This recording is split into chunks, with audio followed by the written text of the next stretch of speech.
Welcome to the Occult Rejects.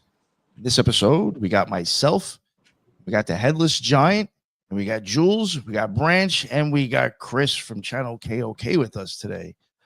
Just in case you don't happen to know who we are, and if you happen to be a new listener, I'm going to let everybody introduce themselves. Headless, my man, please let everybody know what your deal is and where they can find your amazing work. Thank you. I'm the Headless Giant. You can find me on YouTube and X under the Headless Giant. And if you have any kind of occult weird stories, you can send them to my email and we will read them. My email is headlessgiantpodcast@gmail.com. And that shows on Thursday nights. Check it out. Awesome. Yes. Send those emails in. Definitely. And check out, if you haven't checked out that live yet or check out that show yet, check it out. And then we got Jules from Gray Pill Podcast joining us today as well. Always love having you on, my man. What's up? And let everybody know what your deal is, please. Always love joining you guys, man. It's always a good conversation, and we always end up kind of learning something or getting something out of it as well. Guys, I'm Jules, host of the Gray Pill Podcast. I have a few shows I do. I run production for Austin Picard and Jose Galison show Already Dead every Tuesday, 8:30 Central, live on Rumble, X, and YouTube. I am co-host of Sound Science with the Paranoid American. We do a couple of those every month or so. Also the co-host of Elohim Etymology with Adrian West. And then I have a Sunday show I do called Sunday Chaos. Gray Pilled is just my voice is cracked. My brand, I guess you could say. So yeah, I'm on Twitter at Gray Pill Pod, Instagram GrayPilled_podcast. You can find me on YouTube, Rumble, Spotify, Apple Podcasts, and Patreon. Doing a lot of big stuff on Patreon. Just got some new stickers printed. This is one of 4 designs, the Elohim Etymology. Got some more stuff coming for all my Patreon people. So you can find me over there. That's what's up, man. Awesome. Yes. And I will include all your links in the bottom now. I'm pretty well eventually. I have some of them in there now. I'll make sure all the shows are on my one page. So okay. Awesome. They're easy to find. Yes. And finally, to Branch. Oh, sorry about that. To Branch and Chris from Channel KOK. I guess maybe we'll start with you first, Chris. Why don't you introduce yourself and let us know what is up with you guys? Yes, I'm Chris, or as my moniker for my channel is King. Today, you guys can call me King Weird, since we'll be talking about spiders and all the weirdness of weaving. But yeah, I do a channel called Channel KOK. We're alternative force against all the 3-letter network agencies. So, we're going up against CNN and ABC, NBC, AMC, TNT, HBO, doing all those mimetic magics of pop culture and film and all the occult side of things and all the esoteric and exoteric. And then my co-host for my channel, of course, is the Branch, and we have a awesome kind of back and forth, and we try to balance each other out as the King of Cups does. It's all about balance.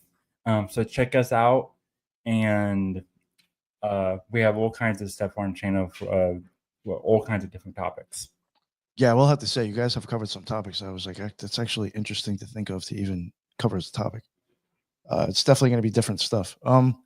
Thank you very much for coming on. And finally, Branch, just to let people know, I did have this man on the show probably about 2 years ago. So it's very nice to have this man back on. I had a great time with him the first time he was on. So it was a pleasure. Thank you very much, sir. And let everybody know what your deal is and stuff. Hey guys, it's nice to meet you all. And it's nice to be back, Nick. Thank you for hosting. So I just do a lot of this stuff for fun. I collaborate a lot. So I did create a link tree that I can share with them, and you can put in the description or something. But yeah, it's a lot. It's a lot to even mention. So if you want to collaborate or whatever, you can reach out to me on Twitter or Instagram. I'm Apocalyptic Aesthetic on Instagram, and William Birkin there on Twitter. Thank you very much for having me. It's a pleasure to be here. Awesome. And today we're going to get into spider symbolism, which I think is a great topic to bring up. I myself, in certain logos, I've used the spider.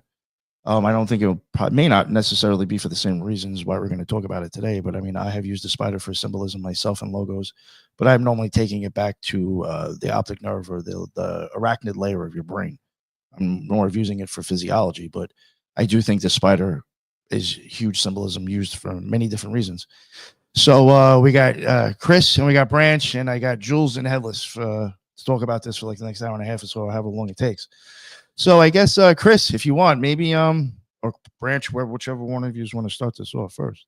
What got you into even doing it? Maybe. You know. Yeah. Well, I used to be at the dawn of 2020 when everything that happened with the scamdemic and everything happened. I was introduced to a community that referred to each other as spiders and everything. And I just went headfirst into mimetic magic and spider symbolism and weaving symbolism and everything. And I found my own synchronicities with the spiders, with spider symbolism.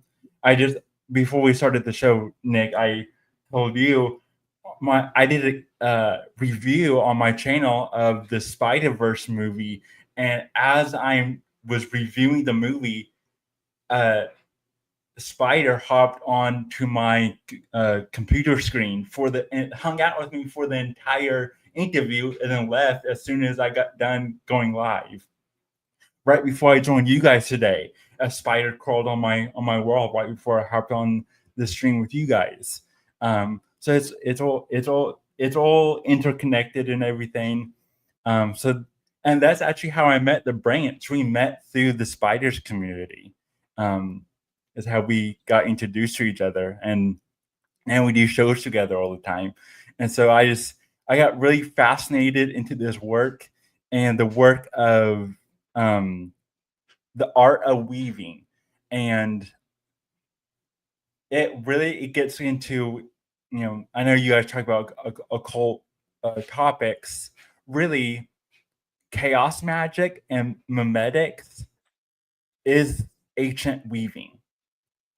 And so I think that would be an interesting place to start. A good example would be, of course, the Norns in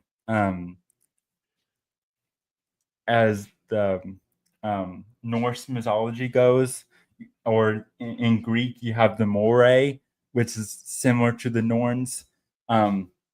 It's a trinity of essentially goddesses, and they represent past, present, and future, or fate, destiny, and a will. And really, when you're manifesting, and I don't practice chaos magic. I'm not a chaos magician. Thanks for making I'm not. Professor. Yeah, I'm not promoting that. I'm just describing to you guys what I understand it's about. When you're manifesting things, you're essentially you're weaving. There's an interesting book called Weaving Fate, Hypersigils. It's called Weaving Fate, Hypersigils, Changing Fate and Telling True Lies. And essentially what the true lies thing is really interesting. Basically, anything that doesn't exist in our reality is a lie. So when you're manifesting, you're turning something that's a lie into truth. You're bringing truth into our reality by creating something. And so that's a balancing of the fates. You're going into this, your headspace, your imaginal realm is what I like to refer to it as. And what a lot of New Agers get stuck at is that imaginal realm. It's all, they just want to sit in this imaginal realm and meditate and have everything get created around them. With that's only half of the process. They're not doing the second half. The second half is the physical work, because we are bridges of the spirit world and the physical world. So if you're really wanting to manifest with chaos magic or new age manifesting, whatever you're going to call it, or weaving, I would refer to it as weaving. To weave your fate, you have to balance the whole visualization aspect of it and with the physical work. You have to bring your visualization into the physical by doing some kind of physical activity or laboring, right? And that gets into memetics as well, and that's what hypersigils are. So if you create art, you're a hypersigilist. You're creating memetics. There's an interesting documentary called "You Can't Kill Meme," and it's all about how chaos magicians help Donald Trump win his 2017 presidency. MAGA. Yeah, MAGA. Magus. Exactly. Hey, yeah, man. I've said before that Trump is probably the most powerful chaos magi out there right now. Yeah. One of them. For his latest presidency, he even talked about weaving at one of his speeches, and it turned into, I don't know if you guys saw it, but everyone was making fun of him because he was like, the art of weaving, and he was like, he was being Trump about it and everything. But for me, it was synchronicity. I was like, yes, he's talking about weaving. He's talking about bending his own reality to his will, and that's really what it is you have to balance your fates. To weave with weaver hands, you have to balance the fates. You can't be living in the past. You can't be always looking to the future.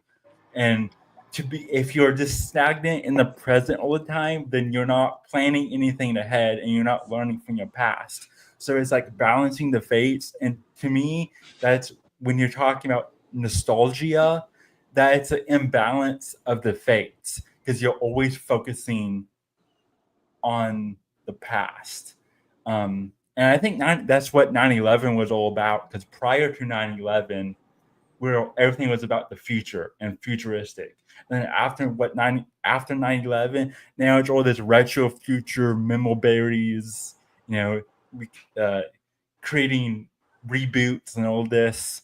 So I think whatever energetic thing happened with 9/11 was there. It had to do with some kind of chaos, kind of magic, where the fates got disbalanced. Mm-hmm. So that's an interesting place to talk. To start out, I feel like, is this idea of what weaving really is from a spiritual, magical perspective. To back you up on that, King, think about fashion since 9/11, right? Fashion has been stuck in the same perpetual place ever since then for, 25 years now.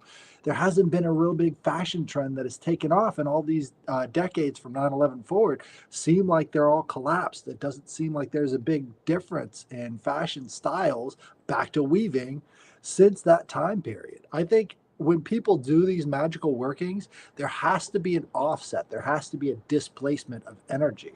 And we see that when it comes to creativity since 9/11, having to do with people's fashion. Before then, you would have new innovations, new technologies, and new materials used in all of this fashion type endeavors. But now we're kind of stuck. It's the only innovations that we have is what new apps you can put on these phones. Nothing's really changed. Yeah, and I did want to tell something to King that,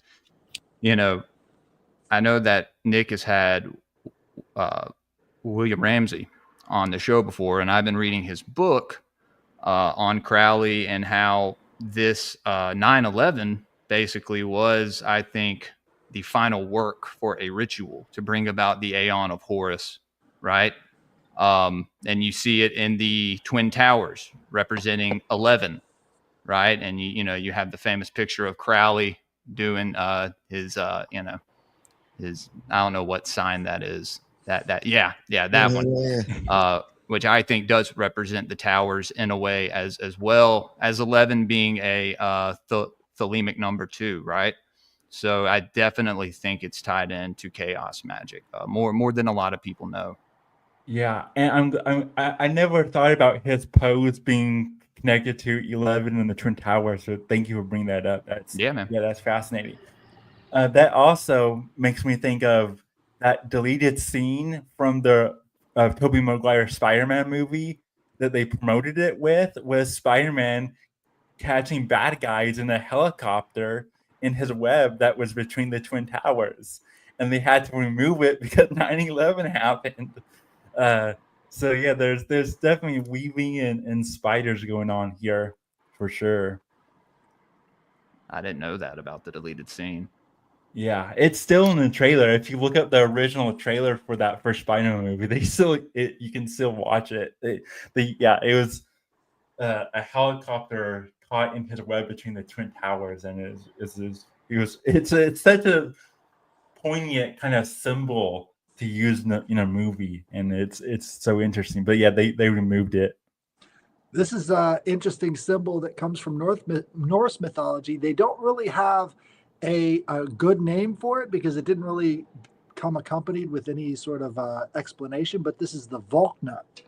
And the Valknut is these 3 triangles that make this knot, right? And so the Valknut represents not only the 9 worlds and each one of those different triangles, but it's also under the legs of Sleipnir, Odin's horse, right? So you've got this idea of movement, of mind, associated with Odin, and also the idea of sacrifice. It's also included in sacrifice depictions. So you've got this idea of the 3 fates sort of coming together, producing these different worlds, the 9 worlds of the Norse mythology. So the idea of weaving is so central to these sort of pre-Christian faiths, as you were talking about with the Greek mythology too. You've got the 3 fates: the one who measures, the one who cuts, the one who weaves.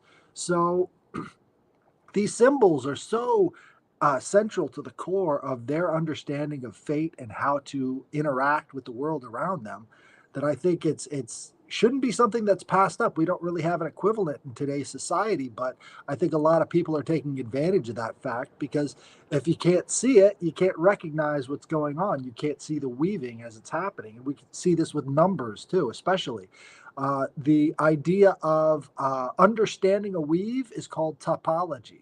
And so by intersecting a lot of these different numerical values and these different ideas into a weave, what you're doing is you're changing the course of fate using will. So I thought that was kind of relevant there. Yeah. Thank you for bringing that up. Yeah, that stayed post Christianity. That's why the Celtic crosses still have knots in them. And they just got moved on to a different trinity, right? But since we're talking about Spider-Man, to bring up what is how it's still in our pop culture zeitgeist today, I'm going to ride on and kind of be a comic book nerd for a second here, but it's we in communities like ours, we talk about how the new pantheon of gods is superheroes, and there's not any better example than that than the Spider-Man character, I think. So the Spider-Man mythos takes and harnesses everything that we're talking about with the Spider-Man symbol. So in the Spider-Verse mythology, we have this idea of a Spider-Verse, any interconnected webs, right? Of multiverses. And what I think is interesting is if you watch the latest Across the Spider-Verse film, there's a character referred to Miguel O'Hara, or Spider-Man 2099. He's like a Blade Runner futuristic Spider-Man. he brings all the Spider Society to his holodeck kind of AR room, and he goes over this idea of a multiverse. And there's this, it's all black, and then a single drop, like dot falls from the what the ceiling would be, and is in the center of the room. And Spider-Man 2099 goes, "This is everything." And that gets into this whole idea of a primordial goo. The Stoics in Stoic physics, they would refer to it as the logo spermatica. And he goes, "This is everything." And this seed, this original seed source, continues to fall and then gets planted. And so that's the 1D in metaphysics. That's your 1D dimension, the dot. Or in Taoism, that's the non-duality of everything, right? And then when it gets planted, it turns into a tree, which is, of course, like timelines and trees and everything. That's Yggdrasil. That's the tree in the Garden of Eden, of course. But that's like lineal time. That's the 2D. And then from that 2D perspective, that tree goes out in every direction and becomes a spider web and gets interconnected with itself. And that's where they get nexus points. And in the Spider-Man mythos, they refer to it as canon events. And those are events that have to happen. These are these pillars of moments that have to happen so time could exist, so reality can exist. And that's like Uncle Ben dying, of course, is a big one, right? He has to give Spider-Man the whole "with great power comes great responsibility" moment. Like he has to have that moment. So that's a Nexus event because that has to happen. And Miguel O'Hara tells the Miles Morales Spider-Man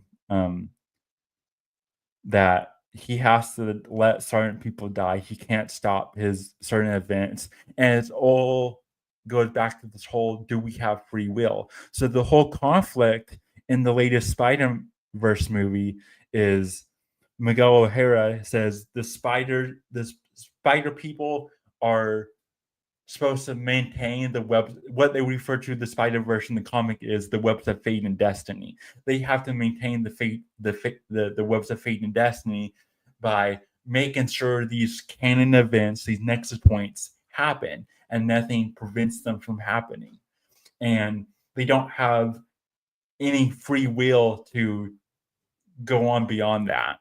And Miles Morales' character, who, I mean, his last name is literally moral, so he's talking about the morality that he can't morally stand by and let someone die, right?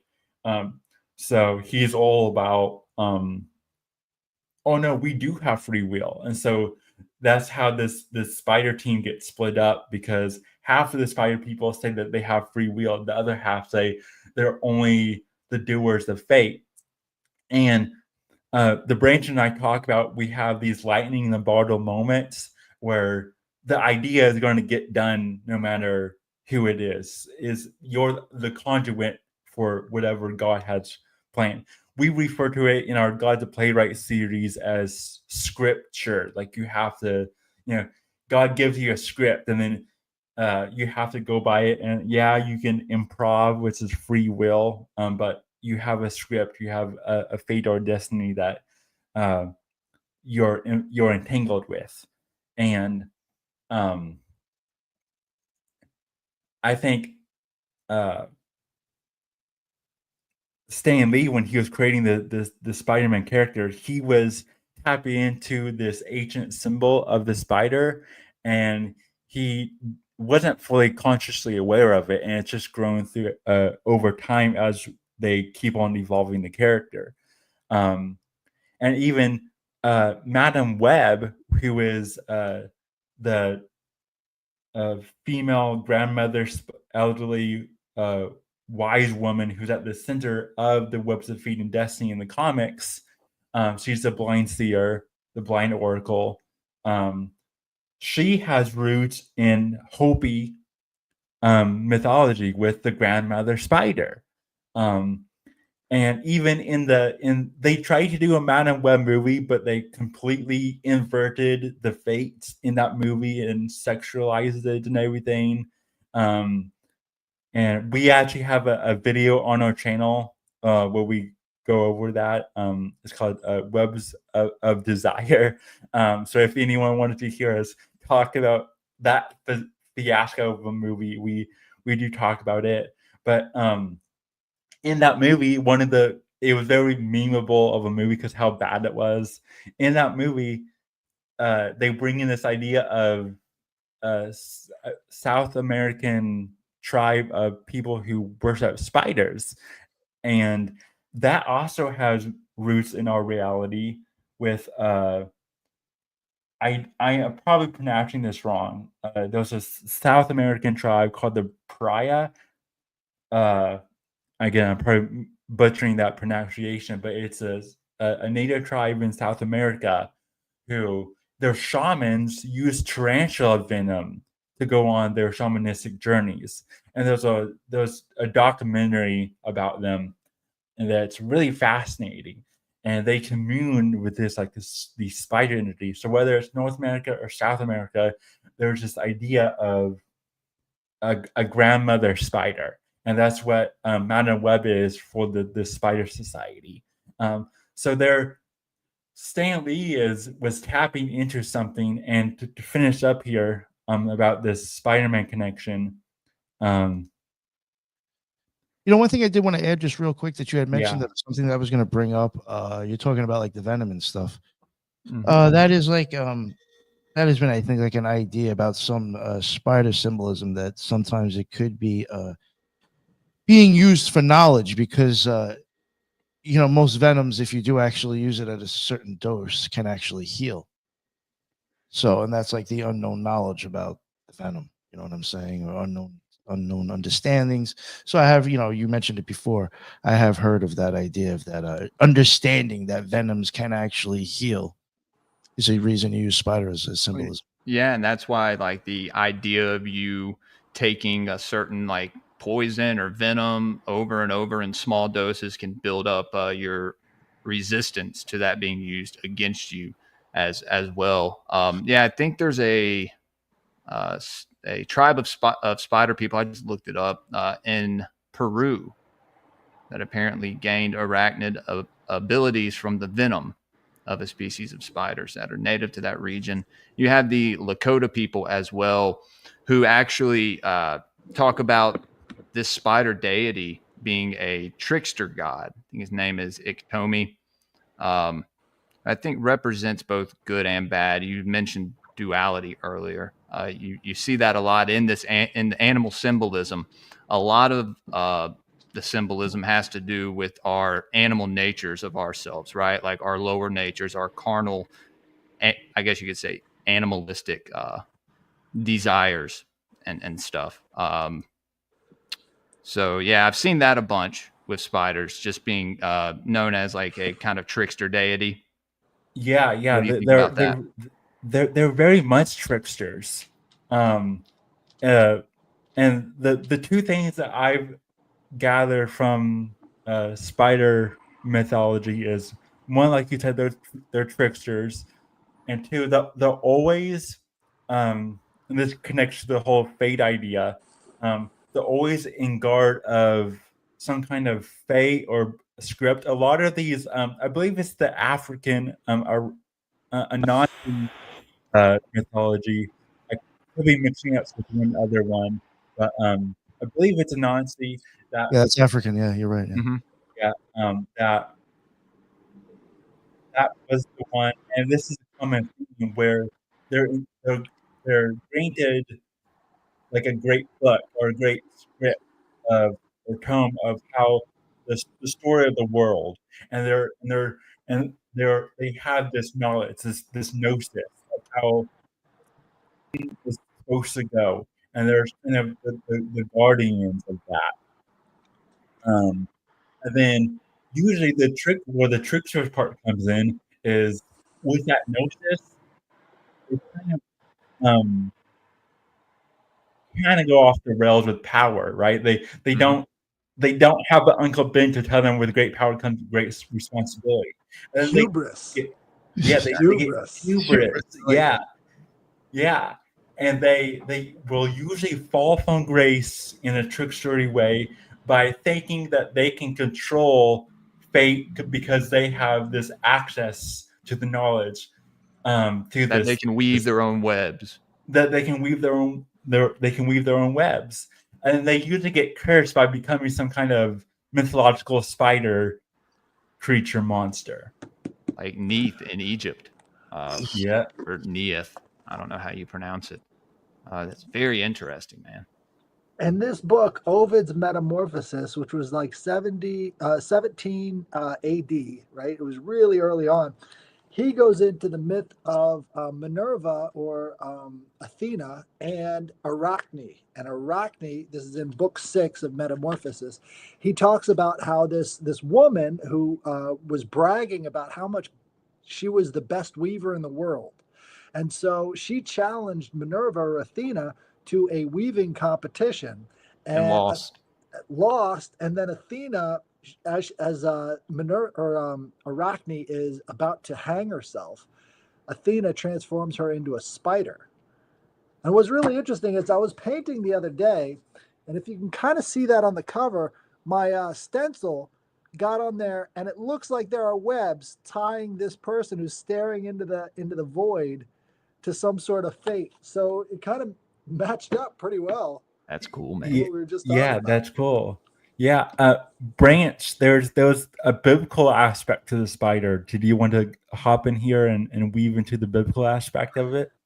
Yeah, Brian. Yeah, sure. The most popular reference would probably be in Proverbs chapter 30, verse 28. And so I think I have that here. Yeah. So I wasn't instantly prepared. My apologies, but I do have it. Dude, you're good. Actually, I'll have to look for it. But anyway, what it basically says is the spider makes its web in king's palaces. So it's to imply that no matter how many servants the king has toiling away in his castle, keeping it spotless, there's going to be that, somewhere that can't be easily reached. And the spider's there, and it's able to basically enjoy hearing what's going on in the court, right? Which is a very privileged space. And so it's almost got this concept of eavesdropping, because the term eavesdropping comes from hanging from the eaves, right? Like a spider does.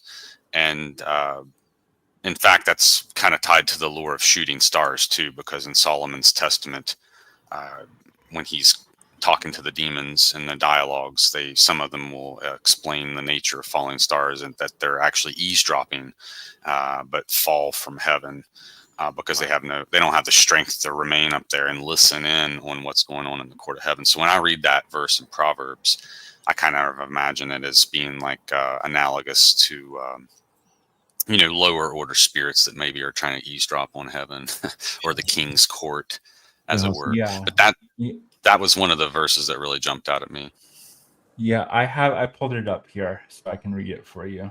It says, "The spiders taketh hold with her hands, and on the thread she spins, or on the flies and bees she catches in her web. This is a small creature, very wise. What a curious thread does she spin? What a fine web does she weave? With what extensions and proportions is it framed, as if she's understood the role of mathematics and architecture." Yeah. Thank you. So it's all about the spider taketh hold of her hands in the king's palace. Yeah. So it's talked about in God's court. There's this eavesdropping spider. Yeah, awesome. Yeah, I would have never really made the connection between shooting stars had I not saw that in the Testament of Solomon, but they both have that eavesdropping quality, which in the masonry, they refer to those as cowens. So the tiler at the door, he probably would be clearing cobwebs and stuff too, I'd imagine. But there's some figure sometimes whose job is to keep those eavesdroppers away. So whether it be Heimdall on the Bifrost Bridge or the Tyler at the Masonic Door or whatever, you got a bodyguard at the Velvet Rope for the nightclub. Anyway. Yeah, Well- and that also gets us to, of course, Bohemian Grove, and Weaving Spiders Come Not Here. Hey, that was perfect. Yeah, right. Yeah, I was going to say something to what Headless said about Minerva also being represented as the owl in Bohemian Grove, directed right to the spider as well. So I kind of find that a little interesting. How you got both those symbolisms at one place. Yeah. Right. But the idea Wait. there is that you've got this wisdom on one hand, and then you've got the hubris on the other. And Right. between the two, that's when you find this trickster entity. Is are you exercising wisdom or are you exercising hubris? Dude. When you brought up the Bohemian Grove thing, and so if you think about it, Alex Jones was very much like a spider. They don't want those folks around, and so if you're hanging out and spying on them, I mean, you kind of embodying what they don't want around, So, I feel like Proverbs really captures that, because in a way, when they're all there gathered, that's like the king's court, right? And the owl is speaking to them and all.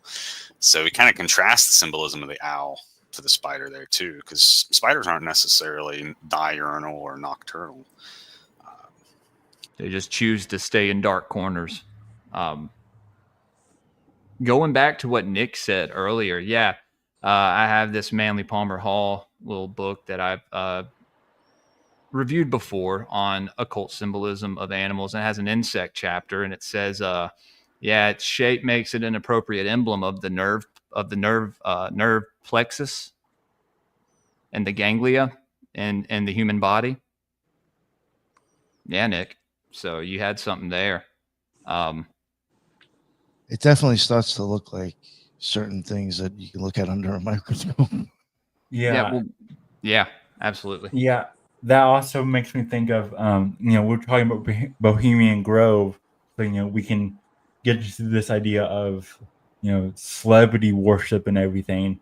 And when I was working on my spider symbolism video on channel KOK, around that time, there,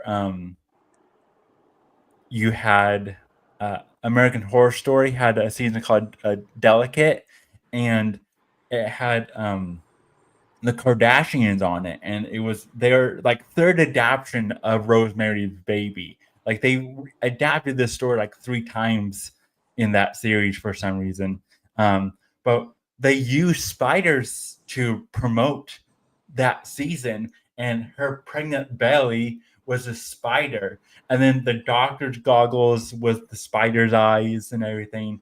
And they interconnected this whole idea of, a child sacrifice with controlling your fate. So I think that's interesting. And then around that same time, you had Doja Cat who went fully demonic. And while she was going fully demonic, her Instagram profile was of a spider. And then she went to some award show in a very scantily dress, cobweb dress and everything. And then you had Dune, and they had that weird BDSM spider creature on the Harkonnen's planet that the Baron had. It was really weird. And around the same time, so you had all this dark spider symbolism in pop culture. Was this at the same time that movie came out with Adam Sandler and he's in space? Yeah, that was shortly before that happened. Yeah, you had all of this stuff happening in pop culture where they was kind of tipping their hat to weaving fate in a way, in a dark kind of twisted sense. It was the dark side of the trickster, you could say. for sure. Well, you could almost say that in the story of Peter Parker, when he gets bit by the spider, he's being bitten by fate, right? And that's weaving a new fate for him. So it's almost like the call to adventure is coming through this spider symbolism. Yes, yes, definitely. And part of that as well. After he gets bit by the spider, and the Spider-Verse movie shows this so well, and that's why I love the animated Spider-Verse movie, because it's such a good example of it. Once they get bit by the spider, they get gnosis, where they can hear the narration, the internal dialogue, and he's like freaking out because he's just like, what is that voice and everything, and that plays into the spider sense, the spidey sense, as he refers to it. And so he's like, where's that voice coming from? And it's like he's hearing the narrator of his story, of his fate that's being woven, which could be interpreted as our lower or higher selves as well, talking to us and kind of being our conscious. Yeah, somebody just had a magical experience. Yeah. I've always thought was interested with Peter Parker too is his girlfriend Mary Jane. I've always looked at her as the Scarlet Whore. Wow, she does have red hair too. Yeah. And if you listen to Megadeth's song Mary Jane and you think of the whore Babylon, it's the same fucking thing. Oh, definitely. So that gets into something that the Branger and I talk about quite a bit, and that's we talk about archetypes and tropes and film and stories and everything on our channel, and then we bring a bridge between writing and this whole Jungian idea to more of a metaphysical kind of occult kind of synthesis, and we talk about this modern trope of the manic pixie dream girl, which I gotta admit, when I was a teenager and a preteen, I devoured a lot of coming of age films, and they always have that manic pixie dream girl trope in those films. And kind of looking back at it, I've realized that manic pixie dream girl aspect, that's the branch referred to as the horror Babylon. I refer to it as like a Lilith like kind of character. Same archetype, I think. Yeah, it's like this dark feminine kind of dark aspect. Mother. Yep, dark mother that Crowley talked about. Yep. So there's definitely an aspect to that, and what that does, that's all connecting to initiations. And the reason why manic pixie dream girls are risen in present day, from my understanding, is in the 60s and 70s when the hippie kind of age kind of started, because all the male initiators was either at war or fighting, or in the office spaces, and they wasn't present for their kids. So kids would after school just be wandering the streets and everything, and then we seek initiation into adulthood, whether it's consciously or subconsciously. So they're looking for an initiator. There's no male initiators around, but there was these hippie women. There was these manic pixie dream girl, hippie, wild woman archetype, right? And they give pseudo initiations of boys to men, not full men, not healthy men, but like pseudo initiations into a pseudo kind of half-assed manhood kind of thing. And that's what Mary Jane kind of does for Peter. That's the duality of the relationship, is that he's kind of that nerd and everything, and she's like, her first line in the comics was, "You just hit the jackpot, Tiger." Like, and she's always testing him. She's that fiery aspect. So she definitely is that archetype for sure. Well, it's important to note the colors too. So he's Spider-Man is red, white, and blue, and that seems to be one of the themes in all of these things. Do you have any information on how relevant these colors are to the spider symbolism? I could take that if you don't mind. Oh yeah, go Branch. Yeah. I think it's alchemical, because if you look at the key of the tarot, the teeth of the key are red, white, and blue. Blue is the law, red is blood, and white is the purity or the stone, which another name for that is Peter. Petra is what it means, stone. And so, of course, if you want to look at it phallically, Peter is a Peter as well. And of course, you got your stones. So Tubal-Cain maybe relates to that a little bit. But anyway, that's how I would relate it. So maybe he's analogous to the fool pre-transformation, and then at some point he becomes, obviously he can't live a normal life. So in a way, he's a hermit as well, right? Also, something to add to that, red and blue together creates purple, and the purple, that's the veil of illusion. That's the fabric of our reality. So that's your fate. That's the web. The purple is the web. So when you bring the red and blue to synthesis, to alchemical process, when the divine masculine and divine feminine does the alchemical marriage, you get the purple, you get the web. So I see the fabric of reality as like a purple kind of web, and that's even in science. You have string theory, and string theory is all broken down into webs. And so when we're even in science, they even acknowledge this kind of primordial web substance. Dude, the fact that y'all just brought all that up, I did on my Patreon this morning. Me and my buddy Subliminal Messenger, he's in the chat, I think. We reviewed chapter 3 of Initiates of the Flame, and it's the mystery of the alchemist. Literally everything y'all just covered, I touched on this morning. I just find these synchronicities uncanny, man. It's wild.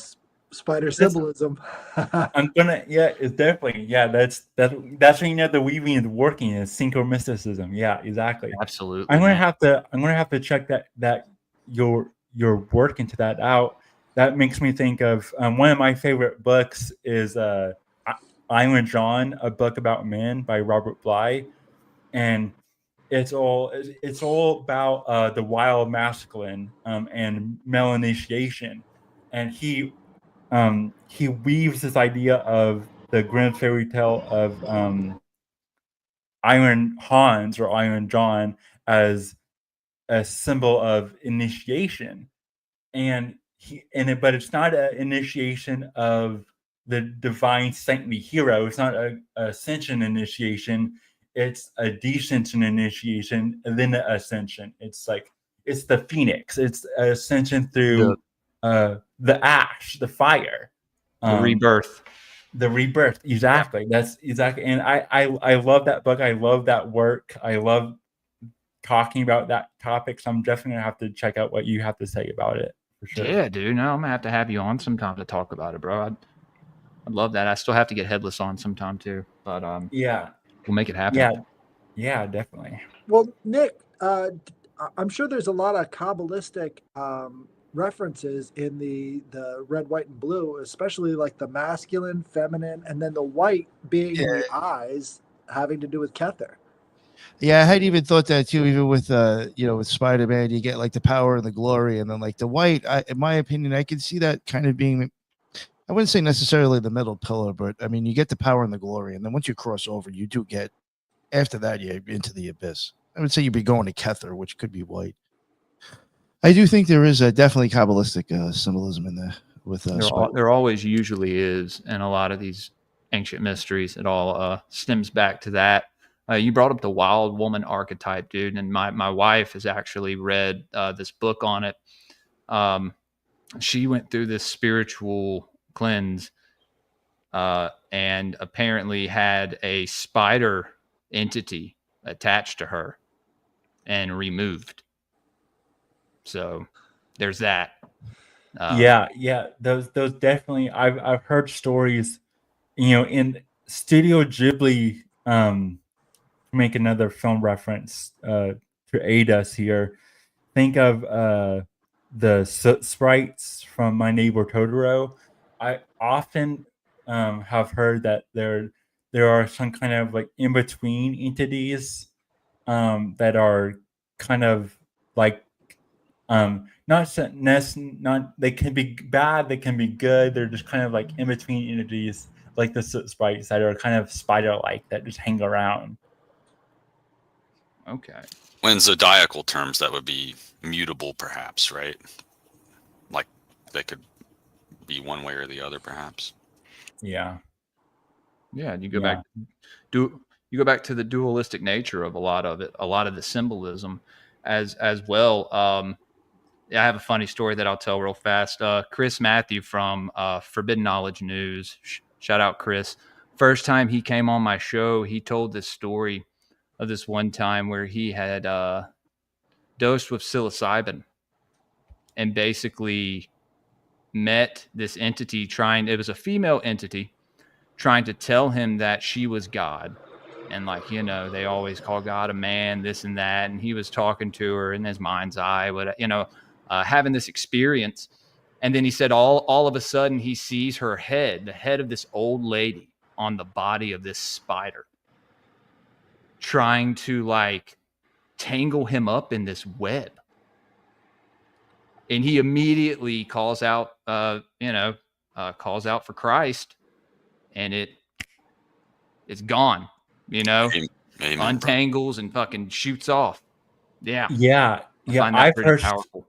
Yeah, I've heard stories of like I guess you could say dream kind of creatures, or dream weavers, I guess you can refer to them as, or sleep paralysis kind of creatures being kind of like or incubus and the succubus kind of taking like a spider-like form. There was a comic book called Saga, and there's a huntress in that comic, and she has a spider body, and then she's got a female torso, and she's kind of like that sultress, but then she also will will hunt you down and kill you kind of thing going on there, for sure. And then you got in Lord of the Rings, you got or is it Schlab? I don't know how you have it in the Harry Potter too. Yeah, we have the spiders that are in there. Yeah, man. Yeah. See, somebody said something. Don't kill spiders. Yeah. Apparently, back in the medieval days, that was considered bad luck to kill spiders. Yeah.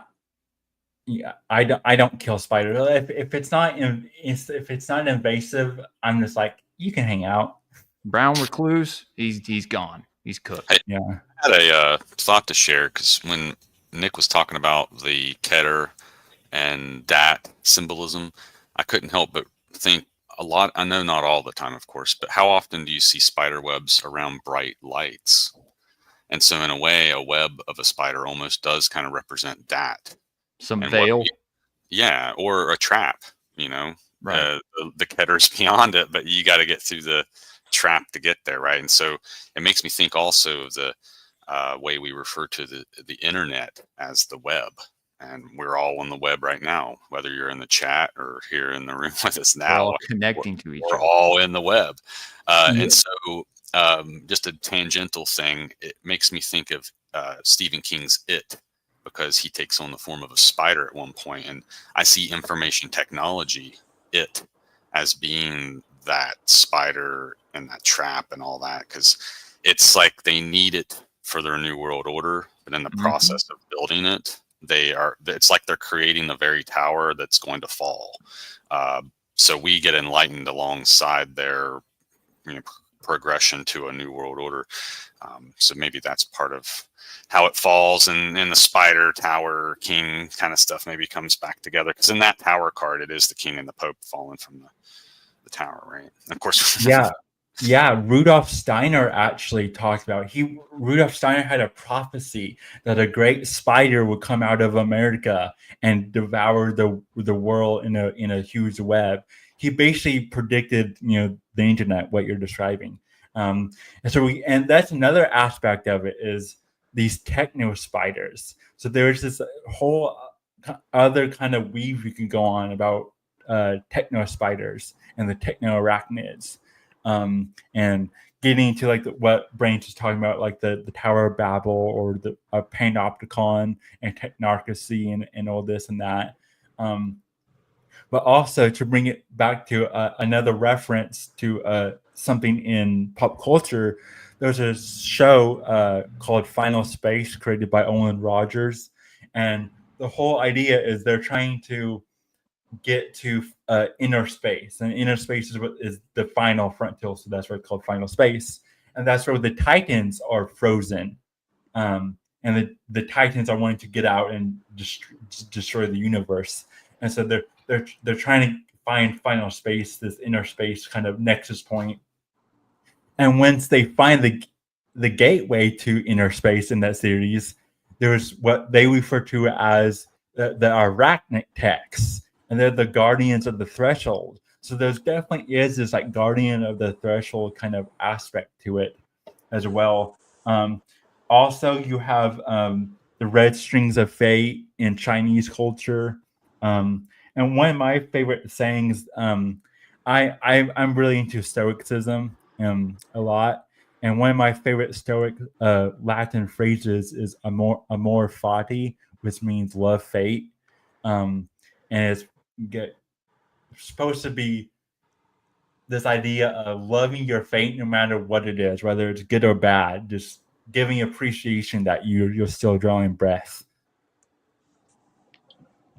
Right. And there's also the idea that you need the wisdom to make it out of the trap. And so, wisdom on one hand, spider on the other. And going towards that white light, there's a big possibility you could get caught up in it before ever reaching that light. The moths don't have the wisdom to avoid the trap. Well, and it reminds me too of how we're told to not stray to the left or the right, but for the middle. If you go through the middle of the web, you're not going to get caught, right? So it's like the way out is through. You don't want to stay in that. You want to go through that, right? Yeah, I think someone in the chat a little while ago asked if there was a connection to threading the needle in the eye, and that's exactly the answer. Dude, we just answered that question. Thanks. That's Yeah. cool. Yeah. And we're told, by Christ that the way is narrow, right? Yeah. Bingo. I think there's a lot of North Pole symbolism too in regards to the way out. And the ancients always associated the North Pole with sort of like the way out of this place. And being like the top rung above the Mount Meru, but getting there you had to sort of make it through the soul trap idea. And so there's a lot of things that sort of compound and add to that. But also you've got the Van Allen radiation belt. The only way out of the Van Allen radiation belt is through either the North or South Pole. How could they have known that?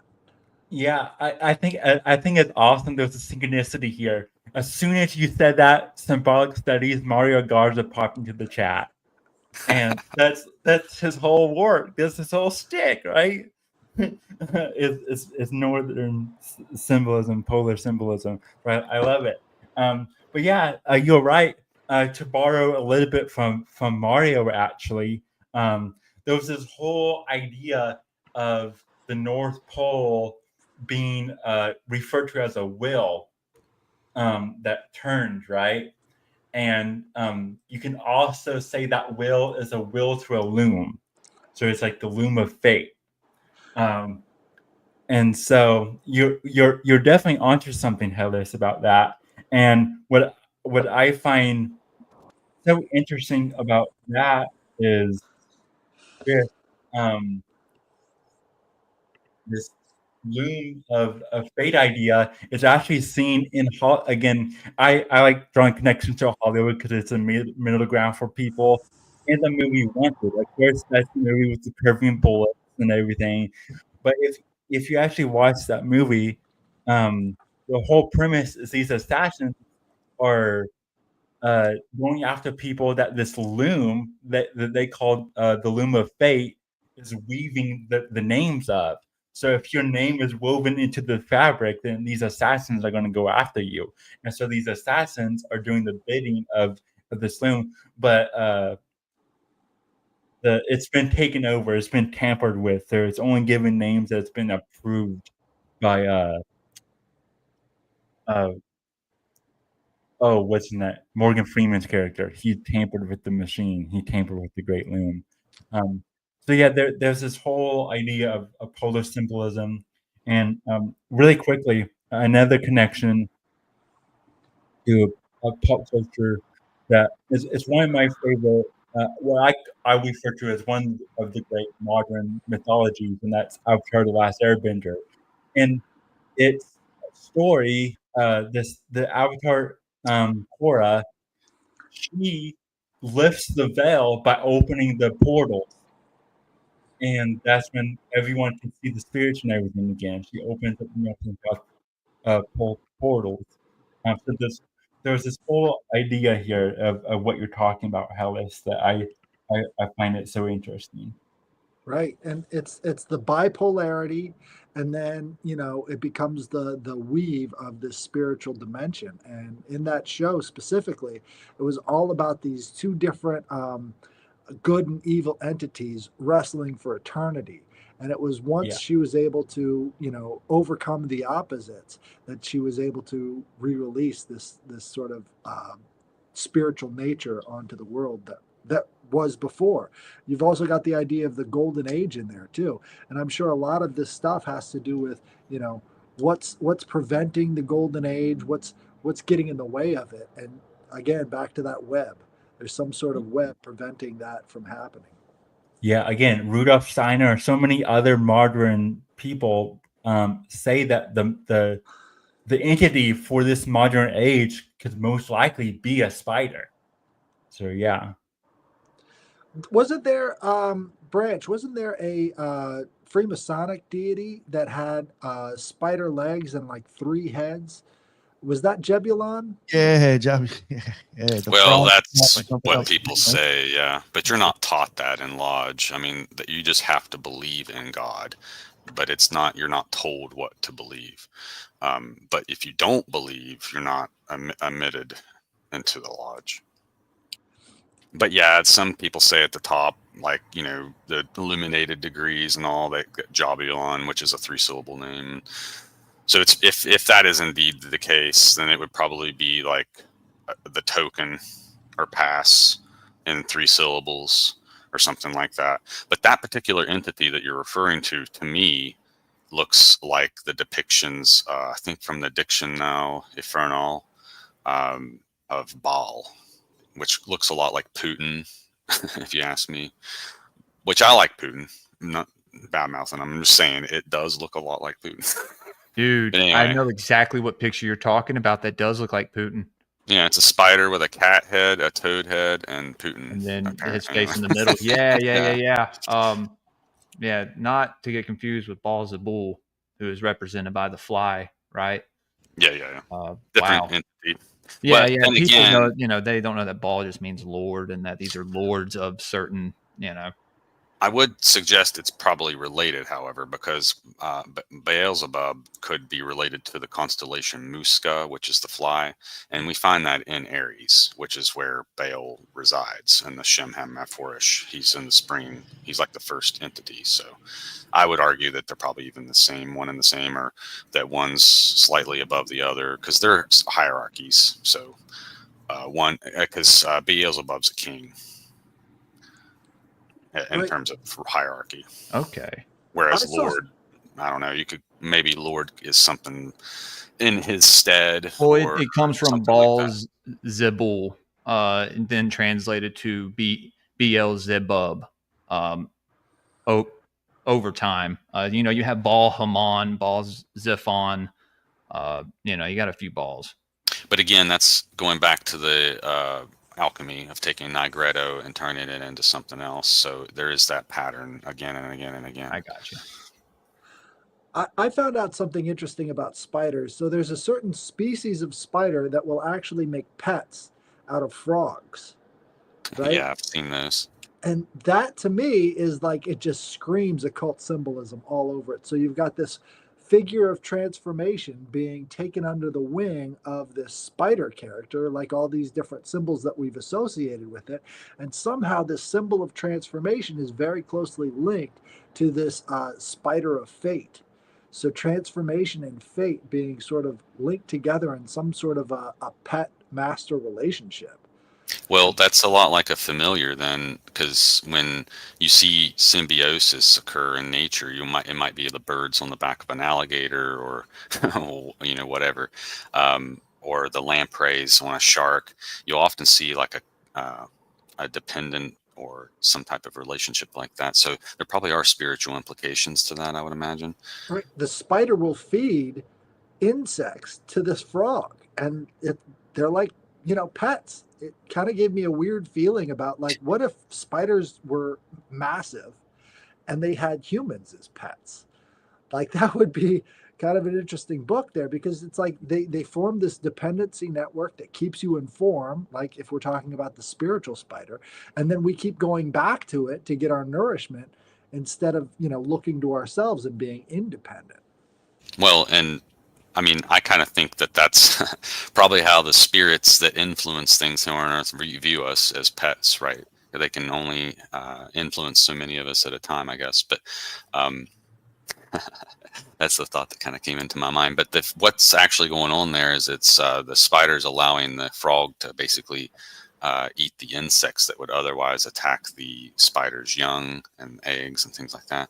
So it's interesting to me that the spider is able to subdue its instinct in acknowledgement of this symbiotic relationship. So it implies some type of intelligence is actually happening here, and they're doing this non-verbally, I suppose, right? So is it chemical? Like, how do they know, right? So I think Yeah. it's very weird, because you don't think of these creatures as being capable of this high form of communication, but then you look around and realize, hey, no, everything's talking. The squirrels are talking to the birds are talking to the insects. It's all talking, and we're just not aware of it because we're so inundated with our own lives and our own selves that we can't even see the symbolism playing out around us. or in the case of Charlotte's Web, she's Yeah. writing. Also, speaking to connect back with Dark Mother, if you watch the stop motion film Coraline, the other mother in it, its true form is a spider, um, and she is that Dark Mother, Your mic, Aryan kind of. your mic was cutting Yeah. out for a second. Oh, Yeah, sorry. we lost you because of the motorcycle. Sorry about that, sir. Oh, sorry. Whatever that was. Yeah, America. America. Yeah, right. But yeah, it's that Coraline, the other mothers, that dark Cancerian smother mother, dark mother kind of motif. So there is wisdom, but then there is also this idea of um desire. Like, are you desiring information, and like, are you going to get bit by the hand that feeds you kind of motif? Mhm. So there's definitely this kind of tricky balance between all of it. And the last pop culture reference I wanted to bring up was in Stranger Things. The Mind Flayer is the spider. The big bad Vecna. He was obsessed with spiders, and so that's when he created um, the bond with the Mind Flayer goo stuff. He made it take a form of a giant spider, and so and it's why the Mind Flayer, the final boss, is a giant spider. Well, the octad is always associated with intelligence, right? And so you've got spiders, which are way more intelligent than they appear. You've got octopuses, way more intelligent than they appear. Super, like, out of this Yeah, world intelligence. Right. yeah. I actually connect. I'm glad you say that, because I actually connect octopi with spiders. I think that they're the oceanic spider. I think they're so much relative to relating to one another, for sure. Right. And, eight-legged things can't have a spine. So there's sort of this difference in mentality that goes all the way back to the cephalopods versus the vertebrates. And one thing that comes up for me is Charlotte's Web, right? She's writing in that web, there's an intelligence there that really can't be comprehended by people, and it's fascinating to people. It's a pig and a spider writing Yeah. to people. There's She's something like interesting there. telling this pig stuff, and he's telling all the other barn animals, like, hey, this is what Charlotte says. And they basically all follow her instructions on everything, you know? So if that were Animal Farm, does that make her a propagandist or something? Or like, I don't understand. I don't know, man. I'm glad you said that, Branch, because I was actually thinking the same thing, and then you said my thought out loud. It's like this is some pig. Well, it's like when the news tells me to vote for a politician. It's like this guy's really great. Or I've seen that on the web, right? One interesting thing I did find with that movie, maybe I'm thinking a little bit more of it than I should be, but it does introduce the idea of death to a rather young child. The idea of loss.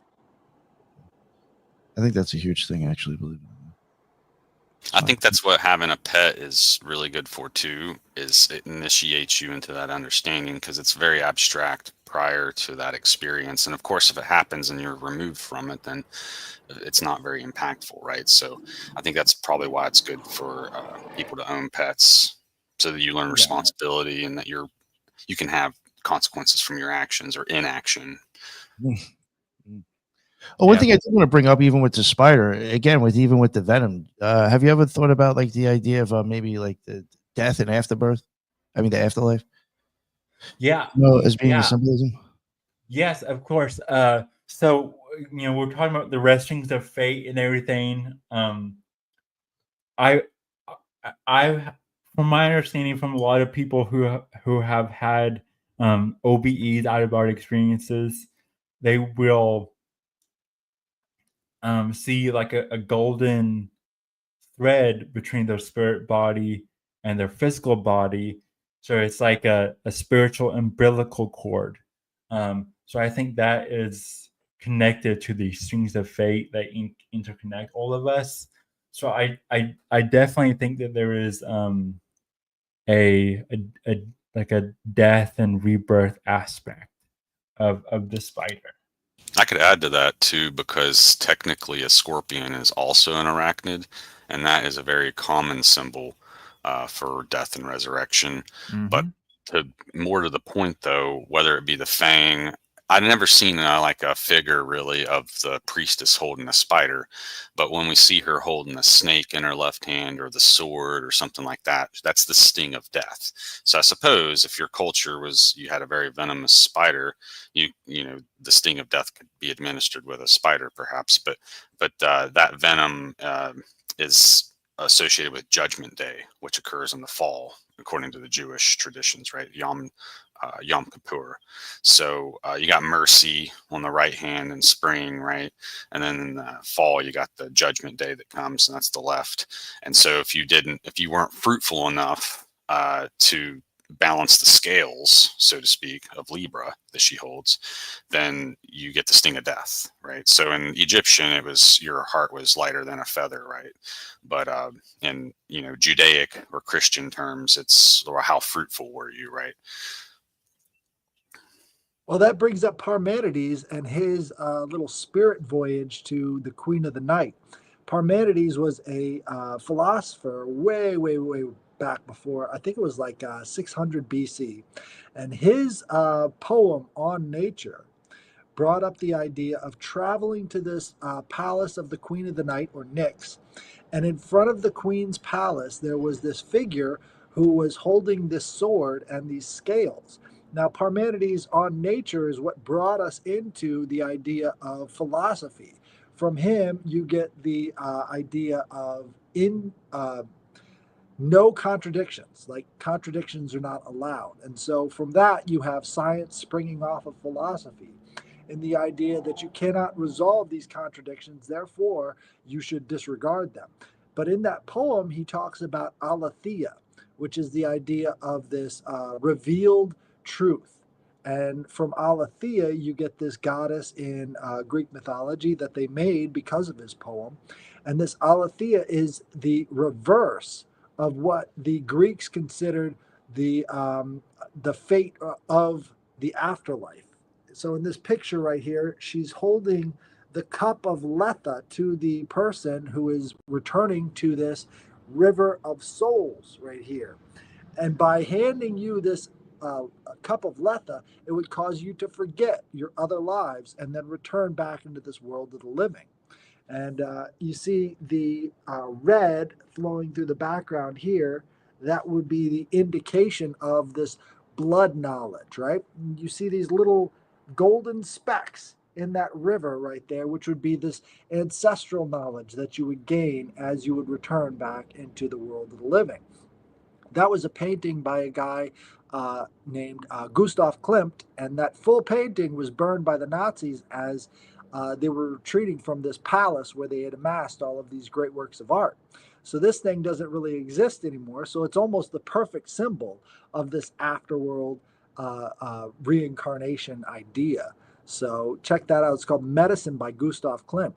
And the idea is you have to have the revealed truth, which overcomes that forgetfulness of the afterlife. May I comment real quick? Because as you were talking, it reminded me of the crucifixion of Christ when they offer him the bitter vinegar cup and he denies it, right? Then he goes and returns and then goes again to heaven. So there might have been something there going on where he's like, no, I'm not coming back. I'm not forgetting it. Or something, maybe there's something there to that. I'll have to look at that made me think of the faith folk, of course, because you don't drink their drink, you don't eat their food, or communion for that matter. Yeah, to be born again, those sorts of symbolisms. Hades and Persephone. Persephone eats the 6 pomegranate seeds, and for 6 months out of the year, she's in the underworld. She has to go to the underworld. Yep. Right. Yeah. It's actually interesting that you're bringing up Persephone, because they're I just did a episode where I reviewed Severance with Riley of Raised by Giants, and Severance and the OA are both modern TV shows that are inspired by Orpheus. And there's this whole idea of this journey to the underworld and then back again for knowledge. A lot of your like Hellenistic and pseudo Luciferian mystery schools, even that a lot of like your Bohemian Grove Freemasonry is all kind of centered around, all kind of can be traced back to Orphic traditions, because after Orpheus came back, he started a bunch of mystery schools and cults where he swore off the gods and he swore off women, and he became homosexual, and he was initiating all these men into all these different kind of inverse practices, you could say it as. And that kind of gets to the Theosophical Society, and there was actually a book written by a guy named Edward L. Gardner. He was part of the Theosophical Society. He wrote a book called The Play of Consciousness Within the Web, and it was all about consciousness being this interconnected web interface, basically like a human supercomputer, right? And having to weave your fate with your gnosis and everything. The synthesis of what the Theosophical Society was talking about. Even that word fate contains 8. I just noticed. Yep. 88. That's why in Back to the Future they had to go through 88 miles per hour so they could time travel. 88 keys on the keyboard. And it was well known back in the day that Moses, of all people, was considered to be the tutor of Orpheus. And so Orpheus learned music through Moses. And so there was that big crossover there between the two of them, uh, because the teacher of the law is the one teaching music, and that is how this resonance sort of happens. It's through the laws of nature, and so Orpheus was said to be the student of Moses of all people. Well, another biblical figure known for his harpist ability was King David. Yeah, So, and his mother was a muse, was one of the muses of music. That's why he was so good at it as well. And I think there's definitely a connection between the muses and the fates for sure. There's this, because when you think about it, if you're weaving, you're creating art, you're creating a life, a foundation for life. You need a muse, and that's going back to the whole masculine and feminine. The man needs a muse, a reason why he's creating the life he's creating, and a lot of times that is woman. That's the duality and beautiful, the beauty of the masculine and the feminine. and you got 88 constellations, I think, right? So, is that correct? Pretty sure. Well, That's at least according to the official such and such. I'm sure it's changed in number over the years, but right, the 88 official ones. But before that, you had different constellations for the Greeks, different constellations for the Romans. They all had their own spin on it, but they would try to keep those 12 normalized so that you could have communication between these different cultures based off of the astrotheological symbolism of those 12 zodiac signs which the sun would travel through during the year. And the sun makes a giant 8 in the sky. Ana Lima. Interesting. Yeah. Also, something that I didn't bring up earlier. One of the Nazca lines is a spider, of course. Yeah, I saw somebody put that in the chat, or that you can only see it from up high, right? Yeah. Right. Interesting. So I think what's coming together here is that if you don't mess with fate, if you don't mess with the spiders won't mess with you. And pretty normalized in this idea of going on the hero's journey is that you can reject the kind of call to action, right? But you do so at your own peril. And in a lot of cases, this is what we see happening over and over again is you have to accept that call to action so that you can be useful. And that's really what's at the heart of the spider symbolism, because even though you may feel trapped by it, unless you're willing to play out your role, you're not going to have a role. And that's going to change your entire life from that point onward. Yeah. That I love that we're talking about this. One of the Brain to Mind's ongoing series on our channel that we refer to as God is a Playwright, and it's all about this whole world stage scripture, to play your part, to go on your hero's journey, and of course have your will, but you have to dance with the fates, right? There's a very delicate dance. Don't tempt them. That's why you don't you don't dare utter the words it can't get any worse than this or something like that, right? You don't tempt them, because then they're like, oh, you want to bet? I can make it a lot worse for you right now. It's happened to me. Yeah. I've done that to myself. Yeah. So yeah, you don't want to tempt them, because you're putting it's that whole back and forth. Whatever you put out in the universe, you'll get back at you. So if you utter those words, if you tempt them, then they're gonna be like, well, that's what you're asking for. And that's why the Stoics was like, just appreciate what you have. You only can control your inner world. You can't control the outer world.